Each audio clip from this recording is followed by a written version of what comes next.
Other guests for in Washington is Senator Jim Inhofe, the senior Republican on the Senate Environment Committee, which will have to agree to any commitments President Obama makes today.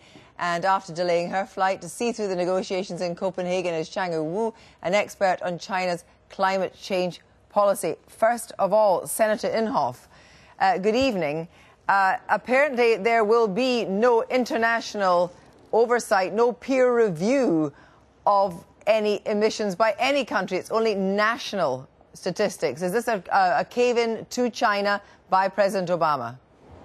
Well, I think you're right. There won't be any. In fact, I don't see what they accomplished with this, I guess, alleged agreement or something in process. There's no mandatory reductions, no verification, no mandatory reductions of either developing or developed nations. There's no global reductions. They've moved the deadline. There's no longer a 2010 deadline. I think it's a nothing agreement, and frankly, that's about what I expected. We had Kyoto, and you wouldn't bother to actually join it. You were actually against it. You represent the interests that don't believe in the science and want to see the end of the agreement. Why don't you say that? Well, I say that, yes. Right. Well, let me bring You do represent that. That's why you want to oppose it. No, it's not what I want. Yeah, I don't know where you're coming from and all these great things that were agreed to. Nothing was agreed to. And I don't believe that man-made gases cause global warming. That's a very small part of the result.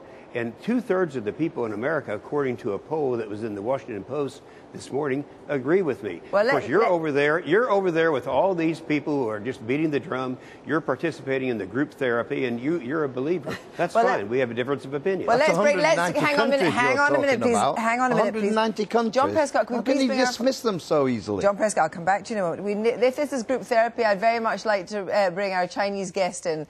Earlier today, Mrs. Tsinghua, you said that you thought that President Obama had humiliated China by appearing to chastise China from the stage for lack of transparency and the idea of signing up to international oversight. Do you now believe that President Obama has climbed down? Well, I wouldn't really put it that way. I think what I described earlier was what had happened, but it's encouraging to see, at this hour, at the very late of the day, and the few major countries have reached agreement. In there, we started to see the hope. And even though it's not a legally binding agreement as we wanted to do actually before everyone gets here, but it is a good starting point where we started to build up, put aside a lot of differences and really look into the nature of the issues of climate change issues, particularly in there, looking into the opportunities there rather than cost or rather than just blaming each other. Of course, China is one of the G77 countries, but there's a great deal of unrest, I understand, and anger that this meeting was such a small meeting of a very few number of countries, that a lot of people were excluded from this meeting who had very strong views. Yes, and if you talk about from China perspective, I think my observation is that China overall came into the Copenhagen process with a lot of expectations and also with hope. Not just expectation is of others to make commitment, rather before China coming into the Copenhagen process, putting on the table serious commitments based on the capability of the country. Of course, if you look at the negotiation process, it was chaotic. Everyone knows that. But I think what's encouraging to see at this moment is that we have something on the table, at least a starting point that is called a Copenhagen Accord, where we agreed by February the 1st, 2010, there are going to be more solid things put on the table for us to move forward. Right.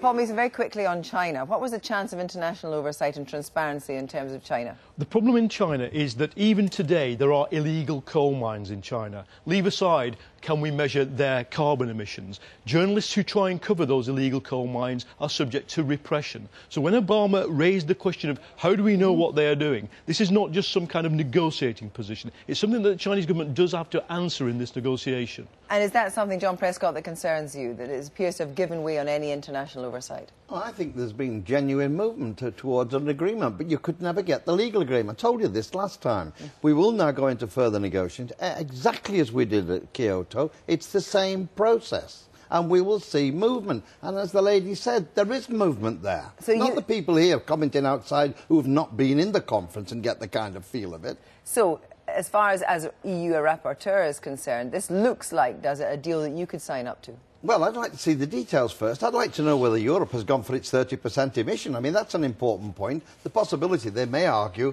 we'll wait in the next 12 months to see where everybody's emissions are coming from. We need to look at the detail. Well, no, for me, I want to see them sign up for the 30%, not a maximum, a minimum. Well, Mr. Chinwal, I'll just come back to you on that 30% the EU wants. Any chance of that? Well, we're still waiting. I think we started to see, U.S. with some major leading economies coming together, see we have a deal, even though I wouldn't really call it a total deal. At this moment, everyone is expecting EU to come out and make the statement. So everyone is guessing, and hopefully there's going to be good news that EU will be able to come out into the process, continue to take the leadership as EU has demonstrated in the Kyoto process. Today, actually, what we need is more leadership and really racing to something higher so that everyone will come along rather than racing to the bottom. Senator Inhofe, Mr. Chinwal talks about more leadership and better leadership. Do you think President Obama had the right to make the commitments he made today, and indeed what is the chance of your committee passing them? No, absolutely not. A lot of people don't understand, and people I talked to when I was over there from not just Denmark but Western Europe, that the president, under our form of government, cannot do that. He can say that this is what we're going to do. He doesn't have the power to do it. Congress has to pass or deny. For him to actually come up with any kind of a reduction, he can't commit us to it. But the Environment Protection Agency has to be done in Congress. But the Environment Protection Agency has declared it could go. You did that with sulphur. It's not unique. So there is another body that can actually face up to its global responsibilities. Yes, Senator Inhofe, the idea, we discussed this last week, that because the judgment was made that these gases were actually harmful to health, cuts in emissions could be made without going through the Senate. Okay, I'm sorry, I'm having a hard time hearing what you're saying. Please repeat that. Well, just what we're saying is what one of your courts have said, that the Environment Protection Agency does have responsibility and power in the fact that it is a threat to the health of the nation to act, and it doesn't need Congress to agree that. Okay, I understand what you're saying. No, that's not true.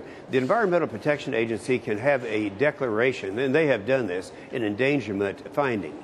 Now, in doing this, they have admitted that it's based on the science from the IPCC, which has been debunked over here. In fact, we did this long before ClimateGate came along. So the first time that they start to do this, you'll have lawsuits that are filed in this country saying that this was based on science that is not credible science. And the courts will make that determination. So that's why I say the president cannot do it on his own. In terms of expectation that was raised at the beginning of this summit, Paul Mason, both on the money and on the climate controls and also on the oversight, none of these has actually been delivered. Well, we heard the figure there from Susan Watts of 30 billion on the short-term finance. That's something the delegates there are nodding their heads to. That would appear to be more than what was originally on the table, but we need to see where it comes from. Working to the 100 the 100 billion... But not till 2020. The 100 billion by 20... It's 100 billion a year by 2020.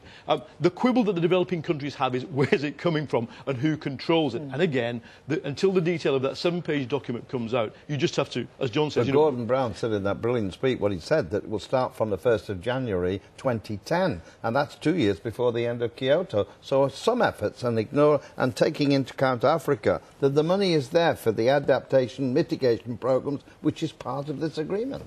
And Senator Inhofe, on the... Sorry, we can't hear you. Could you... on the financial decisions and what is being offered and what's on the table, what's your reaction to that? Well, what I'd say is that our Secretary of State made a statement as to how much money should come from developed nations, and this has gone up to about $100 billion. Did I understand correctly, our friend here from Great Britain, that it's going to be $1 trillion? This is the first time I've heard that figure. $1 trillion private sector investment is what the IEA estimates. I'm afraid we'll have to leave it there. We've run right out of time. Thank you very much.